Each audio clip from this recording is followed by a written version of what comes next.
بس میں نے احادیث کے حوالے سے یہ ثابت کیا تھا، یعنی جو مسلمہ حقیقتیں شیعہ سنی اختلاف کی بحث نہیں کی، جو باتیں مسلمہ ہیں ان میں یہ ہے کہ ازواج مطہرات نے حضرت ابو بکر کے سامنے یہ گواہی دی کہ حضور صلی اللہ علیہ وآلہ وسلم نے چونکہ ہمیں یہ ہدیہ نہیں دیا تھا بلکہ تا زندگی اس سے استفادے کا فرمایا تھا، اس لیے ہم اس میں اپنا کوئی حق نہیں مانگتے۔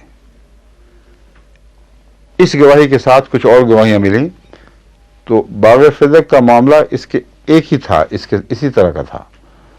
حضرت ابو بکر نے تحقیق کے بعد یہ فیصلہ کیا کہ چونکہ حضور صلی اللہ علیہ وآلہ وسلم نے اس استفادے کو اپنی زندگی سے متعلق فرمایا اور اسے مستقلاً نہ خود قبول کیا نہ آگے کسی کو جاری فرمایا، اس لیے کسی پہلو سے بھی یہ حضرت فاطمہ رضی اللہ تعالی عنہا کو نہیں دیا جا سکتا ان معنوں میں۔ ہاں جہاں تک قوم ذمہ دار ہے، امت اسلام مسلمہ حضور صلی اللہ علیہ وسلم کے ورثاء کی دیکھ بھال کی ذمہ دار ہے، اس پر آپ نے فرمایا جاری وظیفے جاری ہوں گے اور آپ نے جاری فرمائے، سمجھ گئے؟ تو باغ فدق کا معاملہ نہ ہبہ میں آتا ہے نہ ورثے میں آتا ہے، کیونکہ ورثے میں آئے تو سب شریک ہو جائیں گے، اگر ہبہ میں آئے تو پھر رسول اللہ صلی اللہ علیہ وسلم کو جو بھی چیز ملی تھی اس کا اپنا مالک ہونا پہلے ثابت ہو۔ آپ تو خود انکار کرتے ہیں کہ نہیں میں اس پر مالک نہیں ہوں، میں اسے ملکیت کو قبول نہیں کرتا، اور پھر اگر مالک تھے تو پھر ورثے کی بحث ہی کوئی نہیں، پھر ملکیت کی بحث ثابت کرنی ہوگی کہ اس زمانے میں تصرف تھا کہ نہیں۔ مالک تو اس کو بیچ بھی سکتا ہے، اس جائیداد پہ ہر طرح کا تصرف کر سکتا ہے، اور یہ ملکیت کی بحث حضرت ابو بکر کے سامنے پیش ہی نہیں کی گئی، ورثے کی بحث اٹھائی گئی ہے، سمجھے؟ اور ورثہ بنتا نہیں، ٹھیک ہو گیا؟ اور اب یہ جو سنت کا بڑے غلیظ رنگ میں بعض علماء کرتے ہیں، میں اپنے گاؤں میں ایک مولوی کو دیکھا، بڑی داڑھی تھی اس کے اور بڑا سب سے بڑا عالم تھا، تو وہ سالن وغیرہ کھا رہا تھا، کھا کے تو اس نے اس کو تولیے کی طرف پہنچا، تو میں نے ایسے داڑھی سے میں نے اس کو ایسے کہا کہ مولوی صاحب یہ کیا کر دیا داڑھی کو؟ تو کہنے لگے تمہیں پتہ نہیں ہے تو سنت رسول حلال فرمایا کرتے تھے اسی طرح کر کے، انسانوں کے ہاتھ بھرے ہوئے اس قسم کی خوفناک تصورات ہیں، لیکن آپ کے یہاں تو اور بھی چیزیں ہوتی ہیں۔ عجیب نظارہ دیکھے میں نے کہ میں حیران ہو گیا ہوں دیکھ کے، بازاروں میں بھرے بازاروں میں چلتے چلتے وہ روڑے پکڑے ہوئے اور صفائیاں ہو رہی ہیں، منہ میں نعرہ بند دانتوں میں لگایا ہوا ہے، باہر کی دنیا میں تصور بھی نہیں ہوتا کہ نہیں ہے، بہت زیادہ کثرت، بہت غلیظ، بہت ہی غلیظ منظر ہے، اور اسلام کے نام پر، سنت کے نام، نعوذ باللہ من ذالک۔ تو سنت کو بھی ایسا تصور بگاڑ لیا ہے کہ لفظ سنت کو بھی انہوں نے نہیں چھوڑا، اپنی شکلوں کے مطابق سنت کو بھیانک بنانے کی کوشش کی ہے، نعوذ باللہ من ذالک۔ ٹھیک ہے، اب وقت ختم ہو چکے، ویسے ہی آپ کے سوال بھی معلوم ہوتا ختم ہو گئے ہیں، ایک ہے تو بتا دیں جی، ایک ہے آپ فرمائیں۔ حضور یہ حضرت مسلم عود رضی اللہ کو فضل عمر کا خطاب جو ہے یہ کہ کیوں دیا گیا اس کی؟ کیوں جناب آپ بتائیں، امام صاحب بشیر رفیق صاحب بدر بتائیں گے۔ ہاں حضرت عمر رضی اللہ تعالیٰ عنہ سے مشابہت اور کرن میں کیوں خیال ہے اس بات کا؟ فضل عمر کیوں کہا گیا، کس نے کہا؟ حضرت مسیح موعود علیہ السلام پیشگوئی میں فضل عمر کا یہی تو پوچھنا چاہتا ہوں، جی۔ الفاظ ہیں؟ ہاں جی، اب تو پھر ان کو بتا دیں، کسی بندے نے خطاب نہیں دیا، فضل عمر پیشگوئی کے الفاظ میں داخل ہیں لفظ، ٹھیک، لیکن مسلم موت کی پیشگوئی میں ہے، مجھے تو نہیں یاد کہ مسلم موت کی پیشگوئی کے اندر یہ لفظ ہوں فضل عمر، اس کے علاوہ اس کے علاوہ ہاں علاوہ ملتے ہیں، کہ فضل عمر ہوگا۔ یعنی یہ تو مجھے، یعنی یہ بات تو یہ ذہن پہ اچھی طرح جو ہے